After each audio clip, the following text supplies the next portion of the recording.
Ba chỉ mình xua bốc mai bong ôn được ở cái này ngày này phòng đáខ្ញុំបាទសូមបង្ហាញនៅទីតាំងដីមួយកន្លែងដែលស្ថិតនៅកែងនឹងរបងរោងចក្រតែម្ដងបាទដែលរោងចក្រនេះគឺជារោងចក្រសម្លៀកបំពាក់ស្ថិតនៅភូមិព្រែកឃុំបឹងនិមលស្រុកឈូកខេត្តកំពតម្ដុំគីឡូលេខ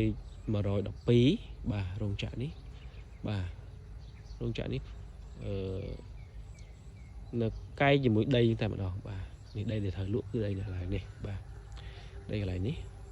នេះបកគោព្រំទៅនេះបាទរហូតដល់កណ្ដោះបាទដែលមានក្បាល25ម៉ែត្រកន្លះវាស់ពីនេះដល់នោះបាទក្បាល25ម៉ែត្រកន្លះនិងបដ ாய் ទៅក្រោយទៅ22ម៉ែត្របាទដីស្មើជ្រុងបាទដីស្មើជ្រុងដីហ្នឹងមានផ្ទះមានផ្ទះនៅក្នុងហ្នឹងគាត់ថាម្ចាស់គាត់អត់លក់ទេផ្ទះហ្នឹងគាត់លក់តែដីទេបាទដីនេះប្រភេទប្លង់គឺប្លង់ LMAP ហើយតម្លៃលក់គឺ$32,000ចោះចាបាទចោះចាបងប្អូនបងស្រឡាញ់ពេញចិត្តអាចអញ្ជើញចោះចាផ្ទាល់ជាមួយម្ចាស់ក៏បានបាទនេះព្រំខាងកើតដល់ទីនេះបាទអញ្ចឹងយើងមើលពីនេះទៅនេះកាយរបស់រោងចក្របាទចិត្តបកើយបងប្អូនបាទ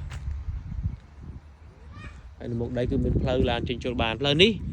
ទៅនោះទៅគឺបត់ឆ្វេងទៅផ្លូវចិត្តលេខ3បាទចេញទៅផ្លូវចិត្តលេខ3ឬក៏អញ្ជើញទៅខាងនេះតាមផ្លូវរោងចក្រនេះបត់ទៅផ្លូវចិត្តលេខ3ក៏បានបាទយើងអាចមើលឃើញនេះឡានម៉ូតូបាទរត់លើផ្លូវចិត្តលេខ3បាទអញ្ចឹងបើសិនជាមានចំណាប់អារម្មណ៍អញ្ជើញសូមអញ្ជើញបងប្អូនតំណែងមកតាមរយៈលេខ Telegram បាទខ្ញុំបាទវិសាលសូមអរគុណសូមជម្រាបលាបាទអរគុណ